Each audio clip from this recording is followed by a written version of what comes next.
चला तर मग आज आपण काय करतोय इथे 12th मॅथ्स फर्स्ट मधला जो आपला 7th टॉपिक आहे लिनियर प्रोग्रामिंग त्याचे फक्त HSHच फॉर्म्युले बघतोय काय काय नेमके आहेत.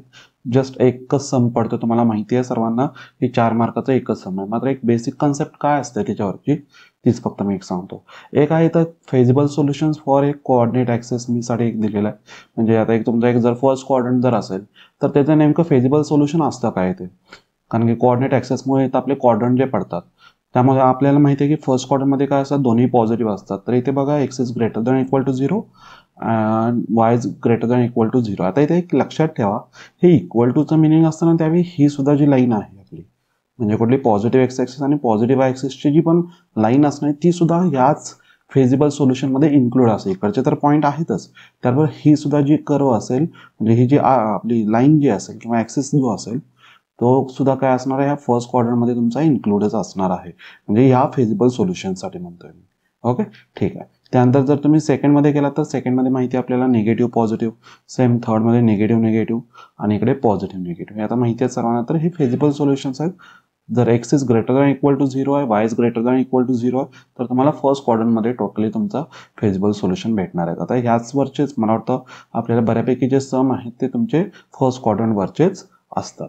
ठीक आहे. त्यानंतर अजून एक आहेत की एक बेसिक गोष्टी असतात ज्या ज्यावेळी तुम्हाला काय म्हटलं जातात. फॉर एक्झाम्पल मी घेतो, असे घेतलं जातं 3x + 2y is less than equal to 7. आता या टाईपचं जर आलं सम तर काय करायचं असतं, तर बऱ्यापैकी एक मी मुलांना लक्षात ठेवण्यासाठी काय सांगतो की लेस दॅन और इक्वल टू हे साईन आहे, तर याचं मिनिंग असतं ओरिजिन साईड. ह्याचं असतं साईन कोणतं, ओरिजिन साईड असतं. मग आता हा कुठेही येऊ दे, ओरिजिनच्या डायरेक्शनकडे जायचं आहे. आणि दुसरा आहे, समजा आता हाच आहे मी घेतो इथं 3x + y is greater than equal to 4 आहे. आणि जर असं जर साईन असेल तर त्याला असं नॉन ओरिजिन साईड. ओके, हे असतं तुमचं नॉन ओरिजिन साईड. मी असंच लक्षात ठेवायला सांगतो. आता हे नेमकं आहे काय, जर असं मी एक एक्झाम्पलवरती जातो आणि तिथं मी तुम्हाला दाखवतो नेमकं काय आहे. तर बघा, मी इथं आता बऱ्यापैकी ह्या दोघांचे जर मी ग्राफ जर ड्रॉ करायचे ठरवले तर नेमके असतात कसे रे ग्राफ. तर ग्राफ तर मी जस्ट एक रफली ड्रॉ करतो आणि मग त्याच्यामुळे तुम्हाला फेजिबल सोल्युशन पण दाखवतो. आता बघा 3x + 2y is less than equal to 7. जर एक्सची व्हॅल्यू 0 झाली, एक्सची व्हॅल्यू जर 0 झाली तर वायची व्हॅल्यू किती, 7/2 म्हणजे तुम्हाला इथं पॉईंट भेटला, बरोबर आहे. हा वरती काय असेल तो भेटेल. आणि जर वायची व्हॅल्यू जर 0 झाली तर 7/3 म्हणजे तुमची इकडे कुठेतरी पॉझिटिव्ह व्हॅल्यू आहे. आता मी जस्ट तुम्हाला फक्त इथे लाईन ड्रॉ करतो आणि याच्यासाठी तुमचं जे फेजिबल सोल्युशन असेल, हे ओरिजिन इथे आहे ना, ओरिजिन इथं दिसतोय, हा ओरिजिन आहे ना आपला. तर ओरिजिन साईडला डायरेक्शन आली पाहिजे. डायरेक्शन जे दिसते ते कुठे आली पाहिजे, इथे ओरिजिन साईडला आली पाहिजे. हे नेहमी असंच लक्षात ठेवायचं. ओके, ज्यावेळी हे जे साईन असतं त्यावेळी. आणि याच्यासाठी जर बघायला गेला 3x + y is greater than equal to 4 आहे ना, तर याच्यासाठी आपण जर बघायला गेला तर त्याचंही चला डायग्राम ड्रॉ करतो, म्हणजे क्लिअर होईल एक आयडिया. चला, जर मी इथं म्हणजे चला वायची व्हॅल्यू 0 घेतली तर एक्सची व्हॅल्यू 4/1 आहे, म्हणजे 1 पॉईंट समथिंग काहीतरी चालू आहे, तर मी इथंच घेतोय. ओके, आणि दुसरी व्हॅल्यू आहे, जर एक्सची व्हॅल्यू 0 झाली तर वायची व्हॅल्यू 4 म्हणजे इथं आली, म्हणजे ही अशी जाईल.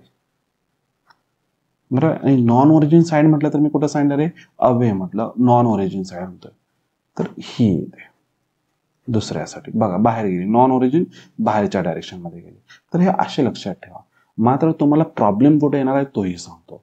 ज्यावेळी मी एखादं सम दिलं तुम्हाला इथे 4x + 3y is less than और इक्वल टू, जर मी 0 दिलं, इथे प्रॉब्लेम येतो. कारण की ही जी लाईन जरी तुम्ही प्लॉट करायला गेला तर ती ओरिजिनमध्ये, बघा ओरिजिनमधून पास होते ना, कारण की इथं कॉन्स्टंट नाही. तर ओरिजिनमधून गेले तर मग आपल्याला प्रॉब्लेम चालू होतो. मग काय करायचं. ओके, तर चला बघूया. आता एक मला पॉईंट माहिती आहे, ओरिजिन 0,0 एक जाणार आहे. चला आपण एक इथं मी क्लिअरच करतो आणि परत एकदा दाखवतोय. 4x + 3y वाले होतो ना. चला, 4x + 3y is less than equal to 0. चला, आता याच्यासाठी नेमकं काय होतं, या टाईपचं जर सम आलं तर नेमकं काय होतं, हा एकच पॉईंट आहे. बाकी तुम्ही इझिली सॉल्व्ह करू शकता. फक्त एक मी तुम्हाला सांगतो. बघा, 4x + 3y is less than equal to 0 आहे ना. एक मला माहिती आहे ओरिजिन मधून जाणार. दुसरा एक पॉईंट फाइंड आउट करूया. जर एक्सची व्हॅल्यू समजा 1 झाली, 4 म्हणजे इथं 4 झाली, तर तिकडे जाताना होईल -4. म्हणजे वायची व्हॅल्यू किती येईल इथं, म्हणजे एक्सची व्हॅल्यू ज्यावेळी 1 आहे त्यावेळी वायची व्हॅल्यू किती होईल तिथे, 4 तिकडे जाताना -4, -4/3 ना, -4/3. म्हणजे 1 आला पॉझिटिव्ह, इथं आली व्हॅल्यू कुठेतरी ती, असं आपण म्हणू. म्हणजे अशी लाईन चालू आहे, बरोबर आहे. असं चालू आहे. मग आता रिजन कोणता? इथं ना मी ओरिजिन साईड म्हणू शकतो, कारण ओरिजिन मधूनच पास होते. नाही, ही ओरिजिन मधूनच गेली इथं, तर मी एक्झॅक्ट म्हणू शकत नाही ओरिजिन या साईडला देणार की वरच्या साईडला देणार आहे. तर ह्याच्यासाठी काय करायचं सांगतो बघा. सगळ्यात बेस्ट कुठलाही एक पॉईंट पुट करा. मग आता एक मला दिसतं की तुमचं कुठल्या कशातून जातं रे, इथं सेकंड आणि फोर्थ मधून जातो ना, तर मी फर्स्ट क्वार्टर मधल्या ह्याच्यामध्ये व्हॅल्यू पुट करून बघतो. जर मी फर्स्ट क्वार्टर मधली व्हॅल्यू पुट केली तर ही पॉझिटिव्ह व्हॅल्यू काहीतरी बनेल. मग पॉझिटिव्ह इज लेस दॅन 0 होईल का रे, कधी पॉसिबल आहे का? तर मला हा रिजन नाहीच चालणार, तर ऑब्व्हियसली माझा हा रिजन असेल. समजलं मी काय केलं? मी काय केलं, इथला एका पॉईंट पुट करून बघा. तर इथं आन्सर काय लिहायचं, काय ते बघा ना, 1,1 आहे, तर 1,1 टाकलं तर 7 झालं. 7 is less than equal to 0 possible आहे का? नाही आहे. म्हणजे इकडचा रिजन नाही आहे, तो इकडचा रिजन असणार आहे. हे असे करायचे, याच्यावरूनच तुम्हाला रिजन भेटत जातील. ओके, ठीक आहे. तर मी हा एक पार्ट मला सांगायचा होता जर पासिंग थ्रू ओरिजिन असेल तर. आता चला आपले बाकीचे पण सम बघू. ओके, ठीक आहे. तर हे एक झालं आपलं. तर पुढचा हे फॉर्म्युला बघतो. तर एक मॅक्झिमाइज आणि मिनिमाइजचं जे 4 मार्काचं सम आहे, त्याच्यामध्येच ते पासिंग थ्रू ओरिजिन येईल. तर त्याच्यासाठी म्हणून मी सांगत होतो, बाकी काय नाही. बाकी तुम्ही इझिली सॉल्व्ह करू शकता. तर आता इथे बघा, मॅक्झिमाइजचं एक सम असतं, कसं असतं तेही सांगतो.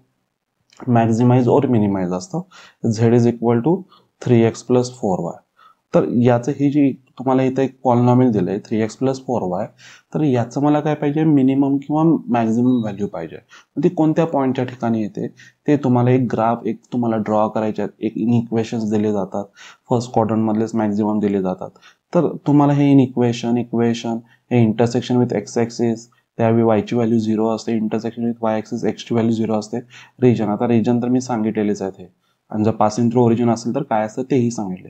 मग त्याच्यावरून जेवढे तुम्हाला त्या जो फेजिबल जो रिजन भेटेल त्याचे जे कॉर्नर पॉईंट्स असतील, तुम्हाला जे काय असतील ते पॉईंट्स भेटतील ना, ते ह्याच्यामध्ये व्हॅल्यू फक्त पुट करून बघायचे, बाकी काय नाही. तुम्हाला एक टेबल लक्षात ठेवायचं आहे, टेबलवरून एक ग्राफ ड्रॉ करायचा आहे.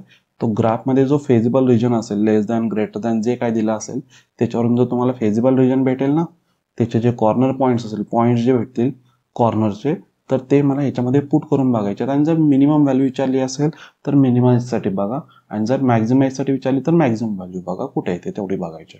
बाकी हा टॉपिकमध्ये काही नाही. जर तुम्ही बघायला गेला HSC साठी तुमचं 4 मार्काचं एकच सम पडणार आहे, त्यामुळे जास्त तुम्ही बाकीच्या गोष्टी याच्यामध्ये करत बसू नका. CET साठी आलं तर कॉर्नर पॉईंटला म्हणजे तुमचं फेजिबल सोल्युशन कुठे आहे किंवा तो पॉईंट नेमका मॅक्झिमाइजचा आहे मिनिमाइजचा आहे ते तुम्हाला म्हणजे फाइंड आउट करण्यासाठी असतं. किंवा 2 मॅक्झिमम पॉईंट येत असतील तर काय होतात. मग जर आपल्याला एक माहिती आहे, आता समजा काय तुम्हाला जो ग्राफ भेटेल, समजा असं काहीतरी, ओके, असं काहीतरी ग्राफ भेटलाय समजा, आणि मी म्हणतोय याच्या आणि या ठिकाणचे तुम्हाला काय भेटले, इथं मॅक्झिमम व्हॅल्यू भेटली असेल, इथं पण 27 भेटले, इथं पण 27 भेटले. तर ह्या पूर्णपणे ह्या जी लाईन सेगमेंट असते ना, त्या पूर्ण लाईन सेगमेंटवरती सगळे जेवढे पॉईंट्स आहेत ना, तिथं सगळीकडे मला काय भेटते, तिथं मॅक्झिमम व्हॅल्यू भेटत असते. तर ते तुम्हाला किती पॉईंटच्या ठिकाणी मॅक्झिमम व्हॅल्यू वगैरे भेटते, या टाईपचे क्वेश्चन जे असतात ते फक्त CETला असतात. ठीक आहे. तर एवढंच आहे याच टॉपिकमध्ये, बाकीचं काही नाही आहे जास्त करण्यासारखं. 4 मार्काचा HSC एक सम आहे, तुम्ही CET साठी म्हणू शकता 1-2 सम आहेत, एक सम म्हणू शकता तुम्ही जे पेपरला असू शकतो. ओके, तर आज काय करू आपण, इथेच थांबू. थँक्यू.